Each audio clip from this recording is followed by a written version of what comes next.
dia a todos. Muito obrigado pela presença de vocês. Sejam todos e todas muito bem-vindos à Casa de Francisco de Assis. Então, vamos iniciar o dia de hoje lendo um trechinho do livro Fonte Viva, pelo Espírito Emmanuel. Aproveita. Se alguém diz, eu amo a Deus, e aborrece a seu irmão, é mentiroso. Por quem não ama seu irmão, ao qual viu, como pode amar a Deus, a quem não viu? João capítulo 4, versículo 20. A vida é processo de crescimento da alma ao encontro da grandeza divina. Aproveita as lutas, dificuldades da senda para a expansão de ti mesmo, dilatando o teu círculo de relações e de ação. Aprendamos para esclarecer, entesouremos para ajudar, engrandeçamos-nos para proteger, eduquemo-nos para servir. Com o ato de fazer e dar alguma coisa, a alma se estende sempre mais além. Guardando a bênção recebida para si somente, o espírito muitas vezes apenas se adorna, mas espalhando a riqueza de que é portador, cresce constantemente. Na prestação de serviço aos semelhantes, incorpora-se naturalmente ao coro das alegrias que provoca. No ensinamento ao aprendiz, liga-se aos benefícios da lição.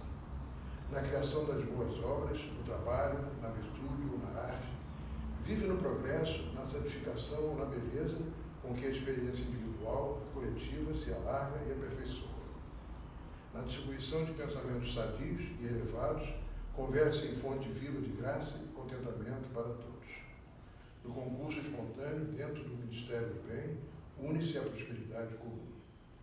Dá, pois, de ti mesmo, de tuas forças e recursos, agindo sem cessar na instituição de valores novos, auxiliando os outros em benefício de ti mesmo. O mundo é um caminho vasto de evolução e aprimoramento, onde transitam ao teu lado a ignorância e a fraqueza.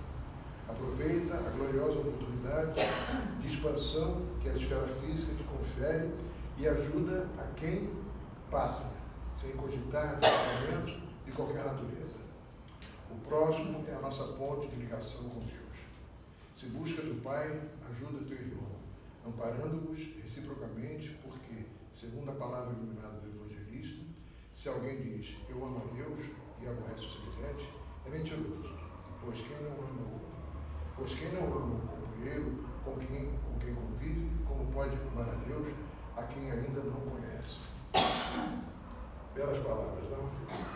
Agradeçamos a Deus, nosso Pai, por hoje, e desejemos ao nosso amigo Éder que ele mais uma vez nos brinde com as suas palestras, que tem um cunho muito importante para todos nós. Obrigado ao Éder pela presença dele, e que assim seja. Que todos nós sejamos abençoados no dia de hoje. Graças a Deus.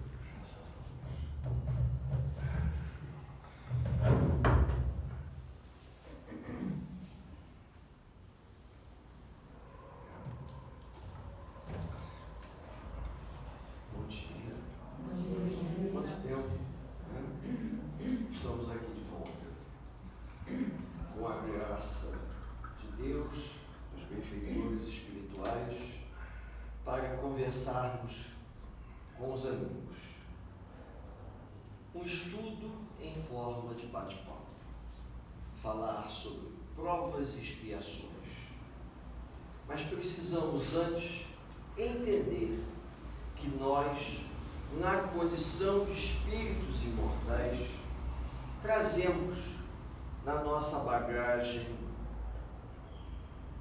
reencarnatória muitas experiências, muitas vivências, muitos acontecimentos mal resolvidos que precisam, em algum momento, ser reparados. E dessa forma, a gente precisa estudar, a gente precisa tentar melhor entender o que de fato se passa com cada um de nós, o contexto das nossas vidas é fundamental, porque senão algumas coisas não vão fazer sentido.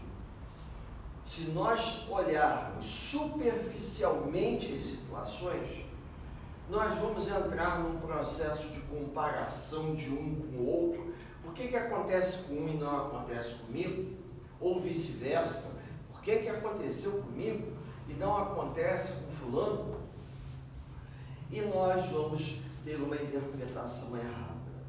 A gente está vivendo um momento que temos que colocar em prática tudo que aprendemos. Porque chega uma determinada hora, na grande escola da vida, que a gente tem que ser submetido a provas, a testes, como os alunos que vão para a escola estudar e o professor avisa: olha, semana que vem tem prova. A escola marcou, todo mundo reclama. E quando de repente o professor chega e vem, teste surpresa, guardem todo o material, vocês vão fazer o teste com que vocês sabem, com que vocês prestaram atenção no nosso dia a dia. Aí realmente é aquele problema, aquela resmungação, mas eles são obrigados a fazer. E nós chegamos num determinado momento que também somos testados assim abruptamente com o que a espiritualidade coloca na nossa programação, ou nós nos submetemos a passar por isso para a nossa evolução. Eu estava escutando uma palestra pela internet do Richard Simonetti. Ele falava muito bem. E ele contou uma história que eu acho que se encaixa nesse contexto que nós estamos desenvolvendo. História essa que se encontra no livro Céu e Inferno, que por acaso vai fazer aniversário. Eu não sei se alguém aqui teve a lembrança de comentar. Sexta-feira, dia 8 de julho, completam 90 anos do lançamento de Parnaso de Além do Mundo. Agora, sexta-feira, 90 anos, porque ele foi lançado no dia 8 de julho de 1932. Manuel Quintão, que era vice-presidente da Federação Espírita Brasileira, em 1931, ele ficou sabendo da existência de um médium muito ostensivo, Pedro Leopoldo, que estava dando psicografias e psicofonias. E ele foi até lá conhecer esse médium, que todos nós sabemos quem é, Chico Xavier. Quando chegou lá e conheceu o trabalho, ficou maravilhado e pegou todas aquelas psicografias que ele possuía ali, de autores diversos, parnasianos, não só brasileiros, mas também portugueses, trouxe para o Rio de Janeiro aquela quantidade de psicografia, organizaram de uma forma didática, de forma alfabética e apresentaram ao público no ano de 1932 o primeiro livro que Chico Xavier estava editando oficialmente, o Parnaso de Além. Tá? E também agora, se eu não me engano, dia 1º de agosto, de cabeça eu não me lembro ao certo das datas, mas o livro Céu e Inferno vai fazer aniversário de lançamento. O 1º de agosto, 1/8. Então, a gente aproveita para fazer um comentário também. No caso, Allan Kardec, ao buscar, por intermédio da espiritualidade, depoimentos de espíritos que haviam desencarnado naquele momento histórico para nos servir de relato e de exemplo, tá? Tem várias histórias. cada dia que passa eu descubro uma história nova e por intermédio de Richard Simonetti eu descobri uma nova que vale a pena comentar com vocês. O caso de uma neta que resolveu entrar em contato, utilizando o trabalho mediúnico da época, com seu avô, já desencarnado há algum tempo. E ela pergunta: como é que o senhor está bem? E ele responde para ela: eu poderia estar melhor do que eu estou hoje. Mas o senhor sempre foi um homem de bem, foi um homem bem visto por todos. E ele responde para ela uma frase que eu acho que deveria ser uma coisa estampada na nossa mente. Para alguns até talvez se encaixe, para outros seria motivo, digamos assim, de nos sentirmos envergonhados com nós mesmos. Nós não devemos estar bem somente com os homens, nós temos que estar bem com Deus.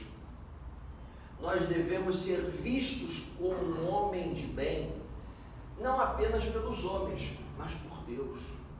Então isso faz com que a gente repense o nosso processo reencarnatório e todos os acontecimentos que eclodem na nossa vida, eles são para serem repensados. Por quê? Porque a gente não sabe, nesse contexto confuso do planeta e nessa interpretação da nossa língua, que ela dá margem a uma determinada palavra de mais de um sentido, dependendo de acordo com a frase, a gente fica em dúvida se é uma prova ou se é uma expiação. O que é uma prova? O que é uma expiação? E Richard Simonetti, ele achou por bem explicar isso através de exemplos, porque dependendo do que nós conhecemos, dependendo do que nós entendemos, pode ser uma prova, mas pode ser uma expiação.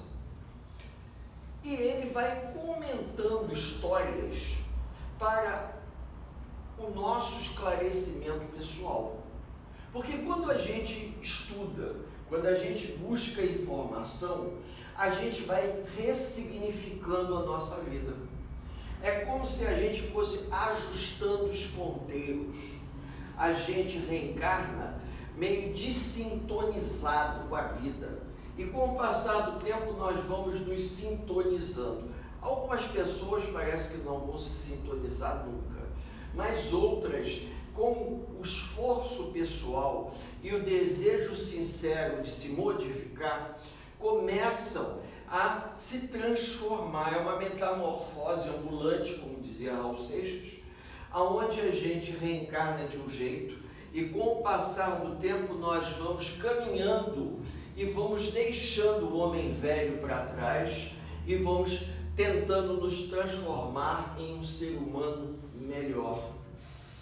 Esse processo é tão individual porque o que eu considerava como um favorecimento, hoje eu paro e penso, aquilo não foi um favorecimento, foi um teste.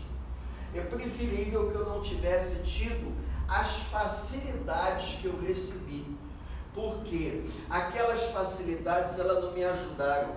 As facilidades acabaram contribuindo para que eu me encostasse no meu contexto familiar e não progredisse. Às vezes a gente acha que a riqueza é um favorecimento, não é um teste. O indivíduo reencarna tendo tantas facilidades que ele, para conseguir administrar essas facilidades, ele tem que ter uma predisposição muito grande e nem sempre tem. Ele precisa deixar de lado suas fraquezas e suas inclinações, arrastamentos, para poder se manter sóbrio, a palavra é essa, emocionalmente, e perceber que tudo aquilo foi emprestado pela providência divina para que ele pudesse evoluir. Mas isso daí nem todo mundo percebe. Aí é que está a grande charada da vida. Nós reencarnamos e ao longo de 10, 20, 30 anos 40, a gente vai percebendo o motivo pelo qual reencarnamos. Conversando terapeuticamente com uma psicóloga, ela disse assim: mas você não acha que 30, 40 anos para se dar conta de um processo reencarnatório é algo demorado? Eu na hora fiquei pensando, será que é verdade? E hoje eu chego à conclusão que não, porque eu preciso romper, vamos fazer uma forma simbólica, eu preciso romper com todas as crenças que eu reencarnei, todo o sentido de que felicidade que eu reencarnei, para que eu possa entender o porquê que eu tenho que passar por determinadas coisas. Se nós pararmos para pensar, o que nos impede de ser felizes? São situações externas a nós, as quais nós não trouxemos e não vamos levar. São situações do mundo material, é todo um instrumental do mundo material que nos ajuda nesse processo de crescimento e nos é fornecido de acordo com a nossa capacidade de administrar ou como um teste para aprendermos a administrar. Uns têm mais para poder saber usar em favor deles próprios e dos outros. Outros têm menos porque um dia tiveram mais e não souberam dar valor nenhum. Então a gente, quando vai ressignificando, acaba descobrindo que tem mais até do que merece ter, porque às vezes, para sermos felizes, nós precisamos estar de bem com nós mesmos, precisamos estar em paz com a nossa consciência. E o livro Céu e Inferno é uma série de depoimentos de espíritos que desencarnaram, e olha que é curioso dizer isso, mas os livros Evangelho segundo o Espiritismo, Livro dos Espíritos, Evangelho, tá? E Livro dos Médicos são aqueles mais lidos e mais pesquisados. O Céu e o Inferno e a Gênese ficam para depois. E o Céu e o Inferno, ele traz o que seria o mais precioso, que é o depoimento. Enquanto que o Livro dos Espíritos, ele explica o Céu e o Inferno, ele dá o depoimento. E quando você pega aqueles depoimentos daqueles que desencarnaram e retornam, como no livro Parnaso de Além Túmulo, para nos testemunhar que a vida continua após a morte do corpo físico, nos dando a sugestão do que nós podemos fazer para nos melhorarmos. Em todos os depoimentos a gente percebe um traço em comum: estarmos em paz com a nossa consciência. Aí algumas pessoas podem até perguntar: mas como é que eu vou estar em paz com a minha consciência, tendo que conviver com tantas situações? À medida que nós vamos amadurecendo na carne, nós vamos percebendo o contexto e aí vamos reeducando as nossas emoções. Diante das situações mais imprevisíveis da vida, a gente procura enxergar a coisa de uma forma diferente. Richard Simonetti foi extremamente feliz nas suas colocações e eu vou tentar me lembrar de algumas para compartilhar com os amigos. Quando diante de uma situação muito difícil, como nós passamos nesses últimos 2 anos, ressignificando os sentimentos, ao receber a notícia de uma perda de um ente querido, como nós estávamos conversando aqui, a gente procura se posicionar de uma forma diferente. Eu antes dizia: aonde está Deus que permitiu que tudo isso está se passando? Essa visão seria a visão de uma expiação. Se de repente eu consigo ter uma postura diferenciada e ao ouvir a notícia me colocar, Deus sabe exatamente o porquê das coisas estarem acontecendo desse jeito, e Ele, na sua infinita bondade e misericórdia, há de amparar a todos aqueles que desencarnaram nesse contexto. Isso já é uma prova. A prova, ela reflete o amadurecimento do espírito diante do seu contexto reencarnatório. E a expiação, ela reflete a dificuldade de conviver com as questões que se apresentam ao longo do caminho da vida.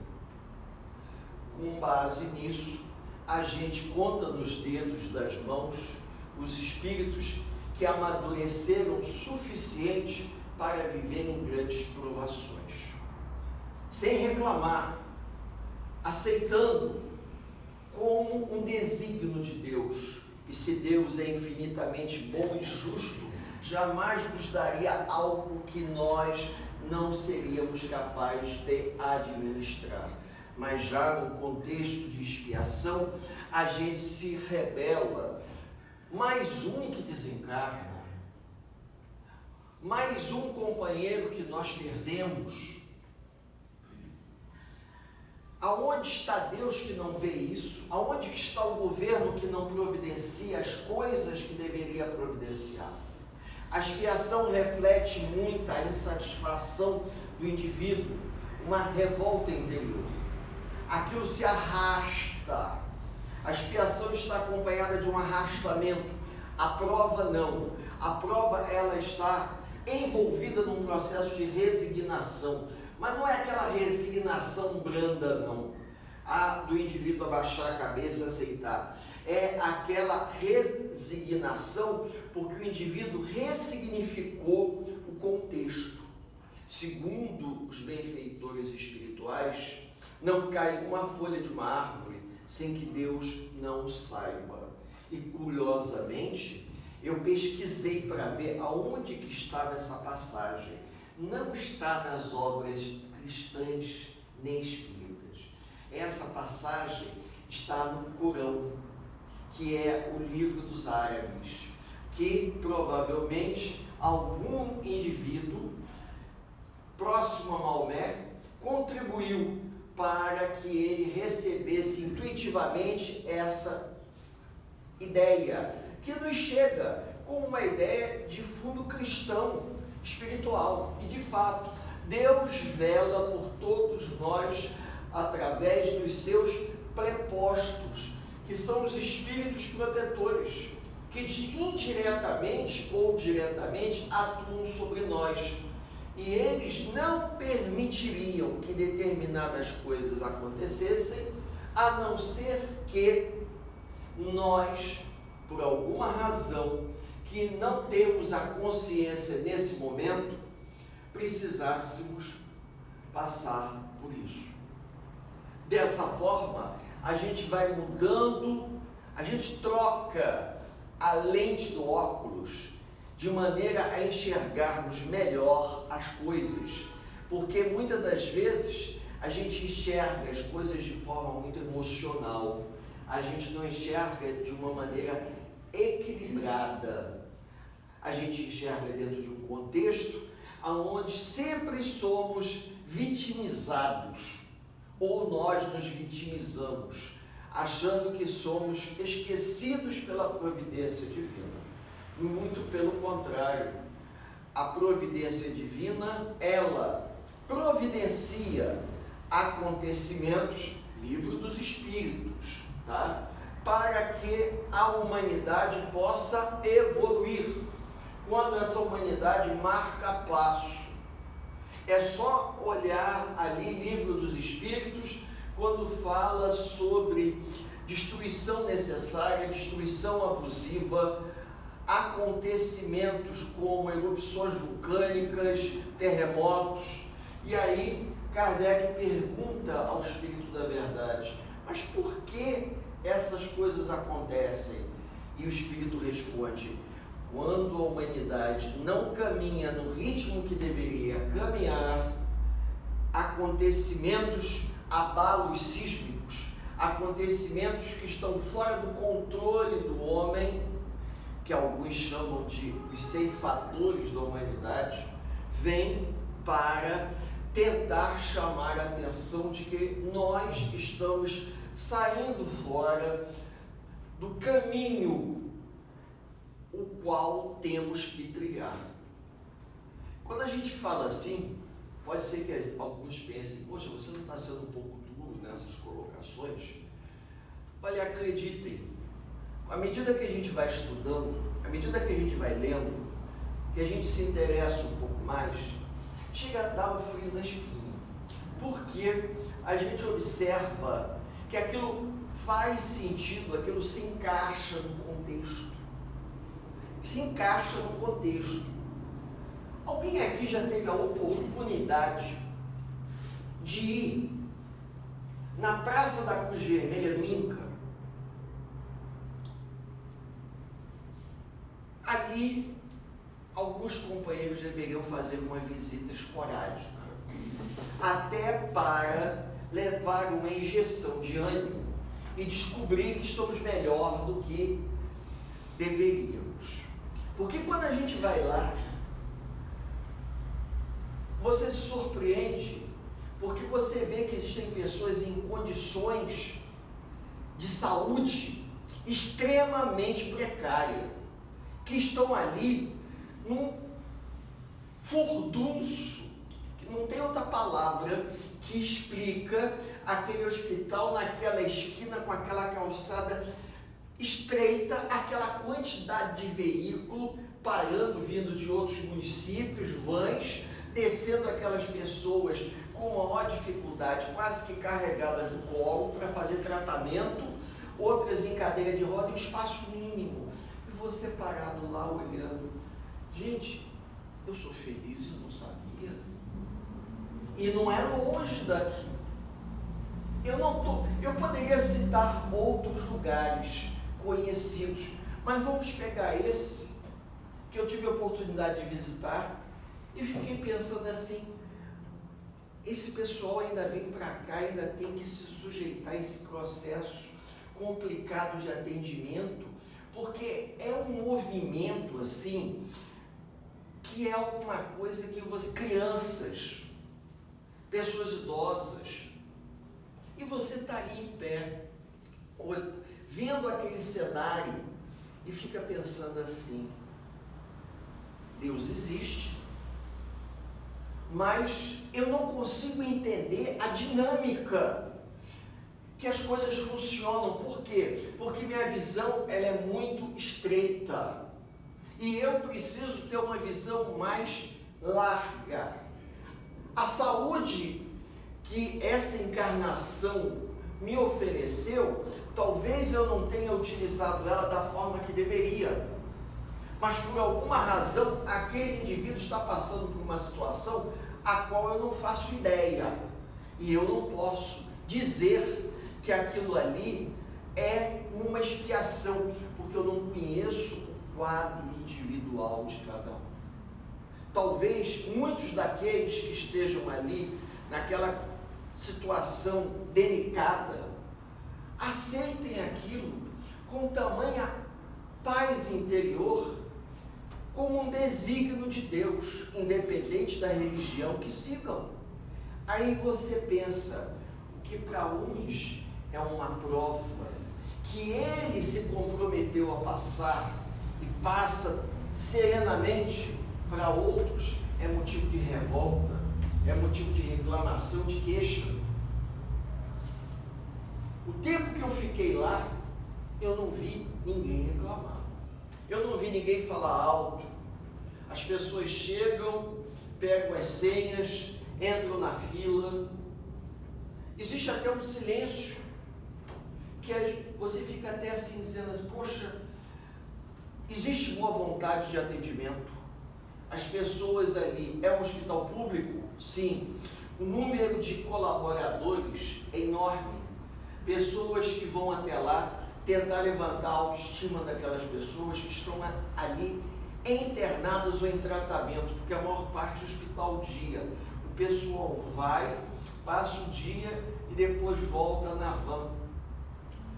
E o entorno da Praça da Cruz Vermelha é um local extremamente sucateado, abandonado. É como se fosse a gente estivesse em outro lugar que não fosse Rio de Janeiro. E a gente reclama. A gente reclama às vezes de acordar cedo para estar aqui no domingo, para bater um papo, conversar, enquanto aquelas pessoas vêm lá de van, sabe-se lá da onde, lá dos municípios que fazem fronteira com Minas Gerais, porque o município não tem condições de oferecer um tratamento, mas o município coloca a van. Aí o indivíduo acorda às 5 horas da manhã para entrar na van, vem para fazer um tratamento, para tomar uma bolsa de anticorpos, de soro, para ele poder levantar a imunidade por causa do tratamento contra câncer. Veja, isso é ressignificar? É uma forma da gente tentar enxergar as coisas de um pouco melhor. Talvez algum tempo atrás, alguém diria para mim, pô, você está sendo otimista, está querendo ver a vida com um colorido diferente. Não, eu acho que quando você constata, você lê e você constata, o cruzamento dessas informações do cérebro vão produzindo um efeito diferente e a gente começa a enxergar as coisas de uma outra forma. Você percebe o que para outros passa desapercebido. Antigamente me incomodava, mas hoje eu começo a visualizar que existem pessoas que elas vivem o seu programa reencarnatório de forma provacional. Elas podem até sofrer em silêncio, mas não abrem a boca para reclamar. E já outros, por qualquer motivo, é uma reclamação, sabe? Uma queixa. Um bom exemplo de uma expiação. Eu perdoo ele, mas eu jamais vou esquecer o que ele fez. É diferente daquele que diz, aconteceu. Ninguém tem controle sobre nada. O indivíduo poderia ter um pouco mais de cautela, mas aconteceu, ele não fez de propósito. Olha a diferença de maneira de enxergar. Quando a gente vê o indivíduo querendo revidar o mal que recebeu, na mesma moeda, envolve um contexto de expiação, porque a pessoa não consegue administrar o sentimento de insatisfação, inconformação em que ela se encontra. Então, com base nisso, não é muito difícil deduzir que o nosso país passa por um grande processo de expiação. Com raras exceções, são aqueles que conseguiram assumir sua prova e levá-la até o fim. Vamos falar de espírita, é fácil. Vamos pegar um exemplo de um indivíduo não espírita, mas cristão. Irmã Dulce, aquela freira lá da Bahia, simples, com um problema de saúde comprometido, que não media esforços para ajudar aos seus assistidos. Segundo contam, num determinado momento, o dispensário já estava lotado. Irmã Dulce recebe um grupo novo de crianças abandonadas. E ela ficou com o coração partido, porque ela não sabia o que fazer. Ela não podia dizer não, porque eles não tinham outra opção. E ela resolveu percorrer toda a estrutura segundo contam, toda a estrutura do dispensário e descobriu que a única parte aonde ela poderia colocar aquelas crianças seria o galinheiro. Ela falou com os empregados, tiraram as galinhas, varreram tudo aquilo, limparam e criaram uma espécie de situação provisória até que eles pudessem ser alojados corretamente. Ela não os deixou ao relento. A gente ouve uma história dessa e fica pensando assim, alguns anos atrás eu diria assim, essa freira não deve bater bem na bola, né? Não deve bater bem na bola. A dimensão da compreensão dela permitia ela ver que ali dentro eles estavam amparados, nem que eles tivessem que dormir uma semana no galinheiro, que foi limpo, lavado, de forma improvisada para recebê-los até que ela conseguisse providenciar cama, porque já estava superlotado. Nesse intervalo de tempo ela providenciou. Além disso, ela era uma pessoa que tinha problemas de saúde. Será que ela reclamava? Ela se queixava? Os problemas de saúde dela impediam ela de fazer aquilo que a consciência dela dizia que era o certo? Pelo visto, não. Então, a gente deduz que ali não existia um processo de expiação, existia uma prova. A prova dela dar a todos um testemunho de boa vontade, de fé. Nós já tivemos oportunidade de contar aqui a história do seu Amazonas Hércules, lá de Curupaiti, que alguns conheceram. E seu Amazonas, na época que ele era presidente do Centro Filhos de Deus, ele gostava de receber as pessoas, porque o centro era, digamos assim, aqui tinha uma entrada, quem conheceu deve se lembrar, tinha uma entrada que se você seguisse até o final do corredor, tinha um quartinho do seu Amazonas. O quartinho do seu Amazonas dava a cama dele, uma mesinha com uma máquina de escrever que ele batia. Na época não tinha computador, batia a máquina e fazia as cartinhas que ele mandava para as pessoas pedindo ajuda. E seu Amazonas contava para a gente toda a sua trajetória de vida. No final, nas últimas vezes que eu tive chance de estar com ele, ele demonstrava uma alegria tamanha, no contexto de limitações da vida dele, que a gente até sentia vergonha de ir até lá, achando que nós teríamos condições de ajudar a levantar a autoestima daquelas pessoas, quando elas é que levantavam da gente, dando uma demonstração de amadurecimento do senso moral. Por isso que eles assumiram aquela prova, enquanto nós estávamos num processo de expiação, reclamando da vida, ora reclamamos porque faz frio, ora reclamamos porque faz calor, né? Esfriou, agora fez sol, de repente amanhã vai cair a temperatura. A gente está sempre reclamando, até por conta da alergia. Eu sou alérgico, tenho que ainda usar máscara, e aí a máscara solta um pelinho que entra no nariz, aí fica um negócio que a gente está sempre arrumando uma desculpa. E aquele indivíduo ali numa condição muito mais delicada, como eu vi na Praça da Cruz Vermelha, as pessoas descendo das vans para entrar no Hospital da Cruz Vermelha com uma dificuldade.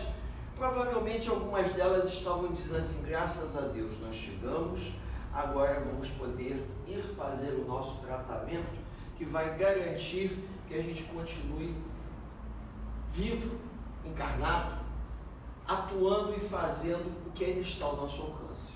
Olha a diferença de leitura da vida. A gente precisa enxergar que existem pessoas que fazem uma leitura da vida diferente da nossa. E isso, às vezes, é como se fosse um tapa de luva de pelica, uma expressão antiga. quase como quem diz assim, é para nos provocar, porque aquilo não dói, mas é uma provocação para você parar e pensar.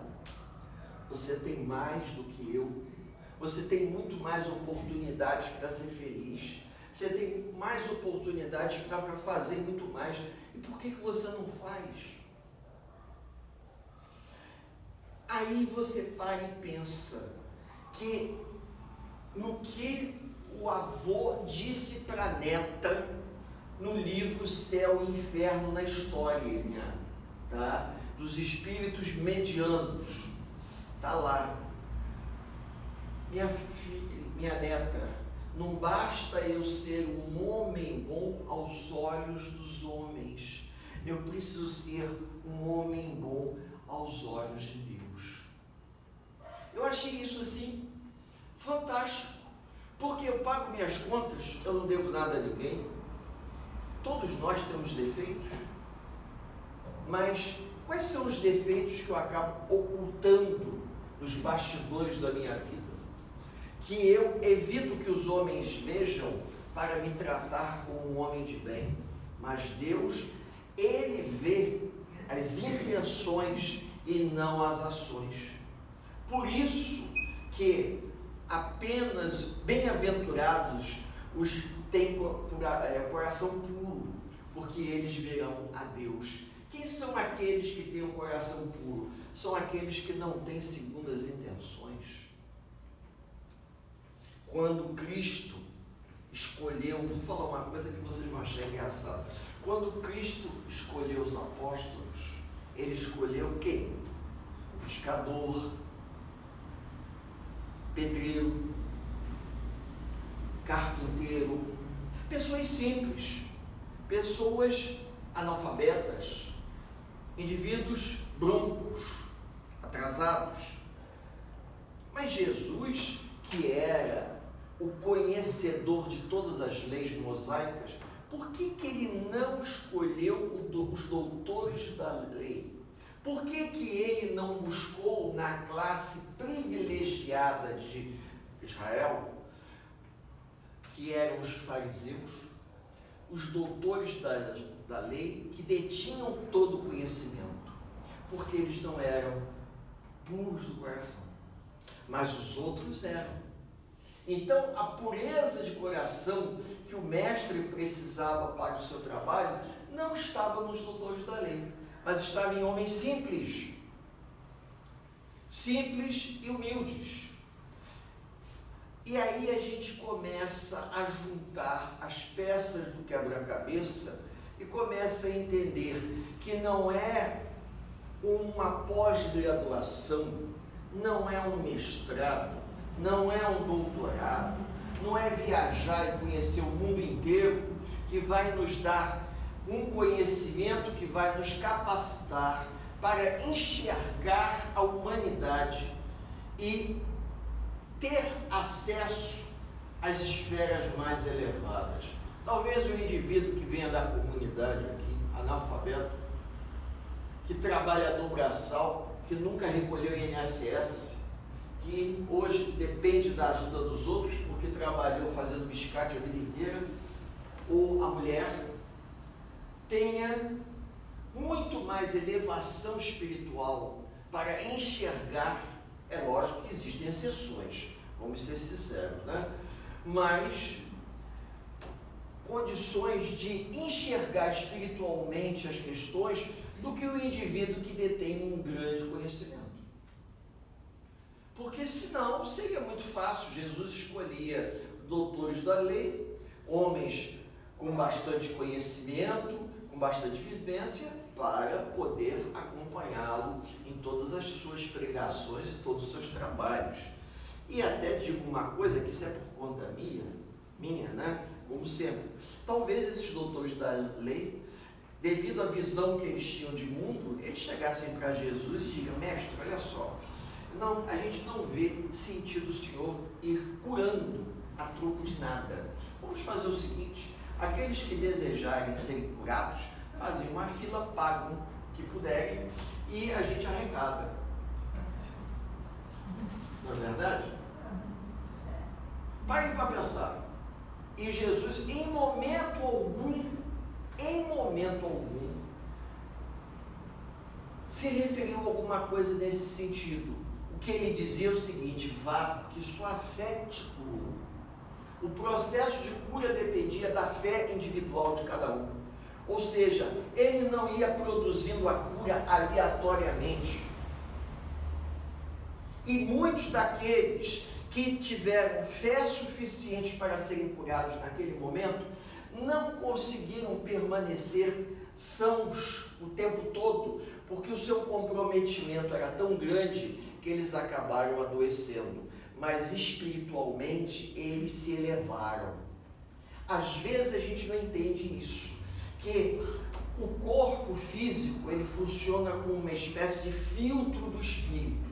As impurezas, os miasmas e desequilíbrios que nós desenvolvemos e amealhamos, eles se materializam, eles se somatizam no corpo sob doenças físicas.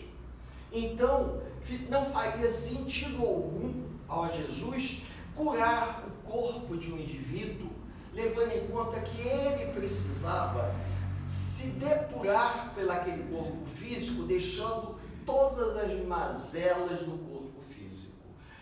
E se vocês disserem, mas aonde é que a gente vê isso? André Luiz nos conta isso, numa passagem em que ele conta o caso de um indivíduo que desencarnou com uma tuberculose muito avançada, e quando esse espírito se liberta do corpo, apresentava um equilíbrio, uma saúde, que ele ficou surpreso. E aí pergunta ao mentor, mas se ele acabou de desencarnar em condições deploráveis, mas ele tinha mérito suficiente e teve resignação para conviver com a saúde em que ele se encontrava, porque não era uma expiação, era uma prova. Ele estava em prova e deu testemunho para que todos os outros pudessem se espelhar naquele testemunho. As pessoas que ainda estão resmungando são aquelas que se encontram em processo de expiação.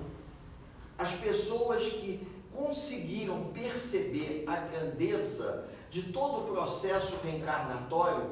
Nós não estamos aqui de passeio, aqui não é uma colônia de férias, aqui é uma grande escola, o planeta, um hospital, um sanatório, onde reencarnamos para nos melhorarmos. Então, nós temos aqui pessoas menos doentes tratando de pessoas mais doentes. Sãos, completamente sãos, do corpo e espiritualmente falando, nós não temos. Próximo a Jerusalém, existia uma grande depressão. E nessa grande depressão, eram colocados ali à força, se nós podemos dizer assim, todos aqueles que apresentassem na pele qualquer tipo de problema que pudesse sugerir a ideia da lepra, da hanseníase. E aquele local, aquela depressão, ficou conhecida como Vale dos Lépricos, ou Vale dos Leprosos.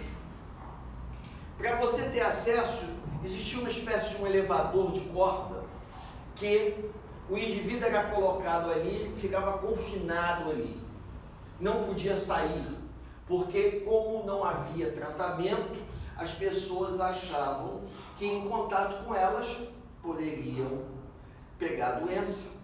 Tanto é que até pouquíssimo tempo atrás, há um século atrás, criaram as colônias de rancenianos como Curupaiti e Tavares Macedo em Niterói. Então, o indivíduo era colocado ali. Às vezes não era nem lepra, podia ser vitiligo, mas qualquer doença de pele eles interpretavam, faziam, era como se fosse um pacote de interpretação comum, o indivíduo era colocado lá. E quando eles desciam água e comida para aquelas pessoas, os que tinham mais força, porque você confinado num local, sem muita ventilação, com aquelas pessoas todas, quem não tinha doença contraía, né? Não havia tratamento, o tratamento só veio há um século atrás, há um século, e nós estamos falando há 2000 anos atrás. Aí aqueles indivíduos com um pouco mais de força física se levantavam, pegavam a comida e saíam distribuindo. Da mesma maneira que nós podemos dizer que no mundo de hoje, as pessoas um pouquinho melhores procuram ajudar as pessoas que estão em condição de maior necessidade. Porém, naquela mesma época, existiam criaturas abnegadas que abriam mão da sua vida pessoal para ajudar aos necessitados. Porque tomaram a consciência de que a vida, ela era uma coisa transitória. Uma dessas pessoas vai ser Maria Madalena, que após aquela vivência com Cristo, toma a consciência plena do que ela poderia fazer ainda em tempo de se redimir com ela mesma. E ela vai cuidar de todos aqueles indivíduos com lepra, porque a palavra lepra hoje ela é uma palavra pejorativa, na época era uma palavra genérica, e ela vai cuidar e ela contrai a doença e desencarna da doença. Aí a gente para e pensa, é possível ressignificar a vida e mudar o contexto, de um contexto para o outro? Vai depender muito de cada um de nós.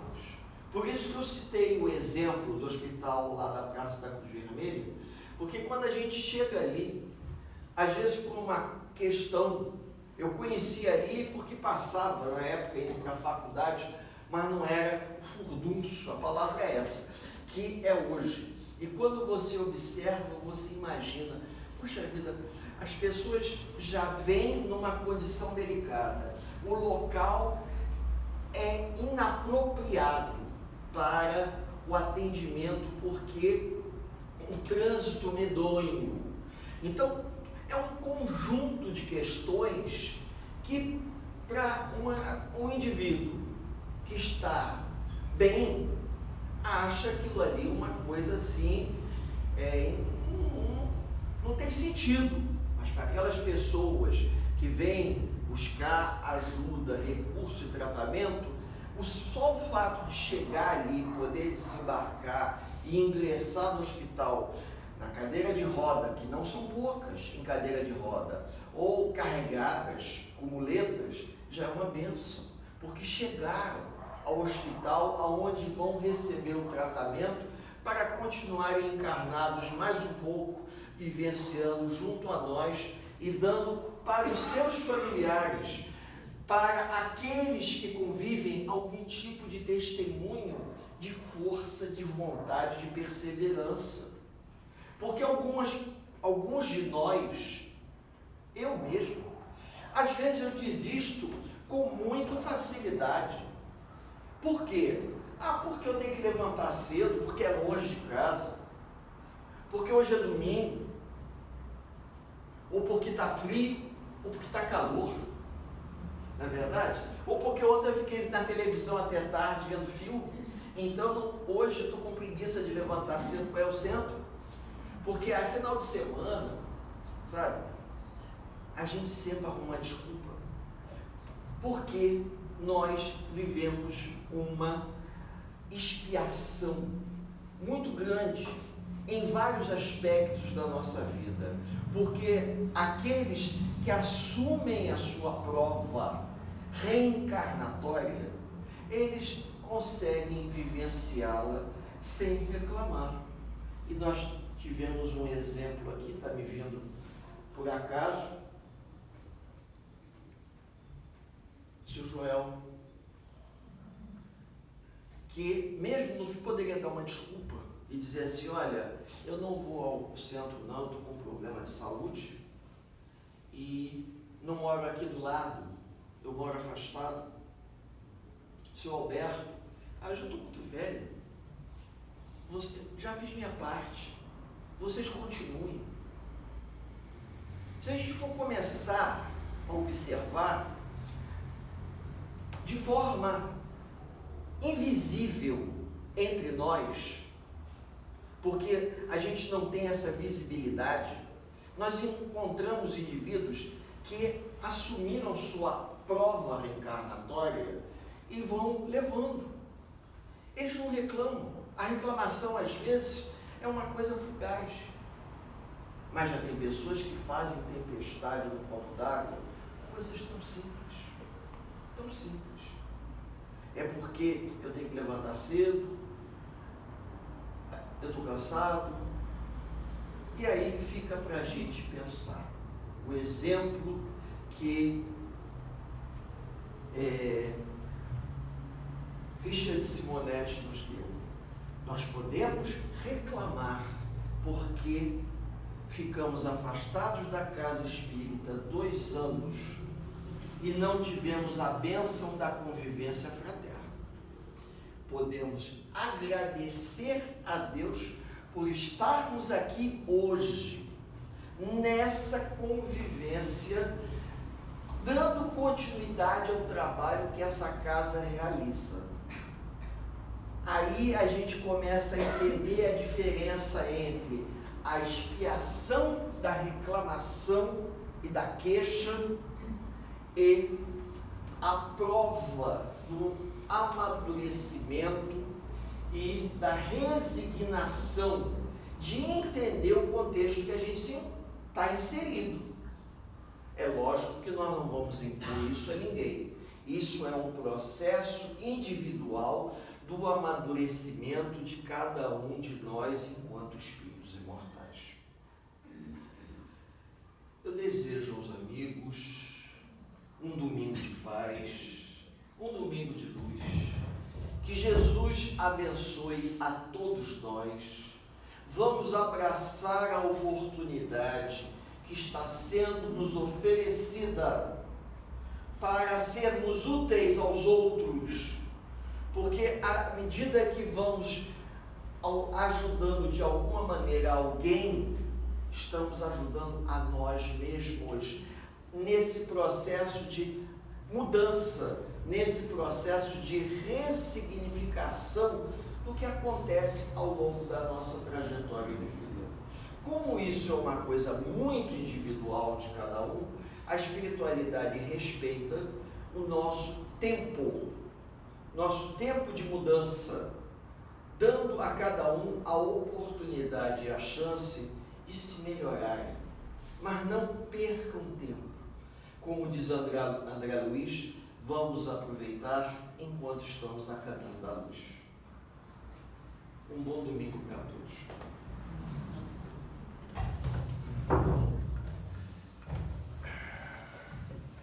Vamos fechar os nossos olhos por uns instantes e, dentro de nós mesmos, agradecer por esse momento, por essa palestra maravilhosa que nos fez pensar, que nos fará pensar ao irmos para a nossa casa, porque nós temos muito a aprender, porque no nosso dia a dia a gente erra tanto, né? E a gente se esquece de tanta coisa que está ao nosso lado, né? Precisando de um apoio, de uma palavra, de um gesto qualquer. E essas palavras do Éder, hoje, com certeza, bateu fundo nos nossos corações, porque ele nos fez lembrar de tanta gente necessitada, do nosso carinho, do nosso apoio, de um gesto, de uma telefonema, ligar para alguém que precisa de um apoio, de uma palavra, né? Isso ajuda um bocado. Então, nesse domingo maravilhoso, sim, maravilhoso, com esse sol que está aí, a gente agradece pela presença de todos vocês. A nossa assistência hoje está bem maior do que no domingo passado. A gente agradece a todos por estarem aqui e ao Éder, mais uma vez, pela força, nosso amigo de tantos anos. E, em nome da casa, eu desejo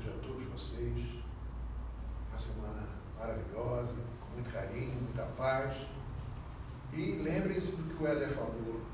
É sempre bom a gente tentar ajudar alguém que precisa. É sempre bom. Isso nos engrandece, isso nos auxilia.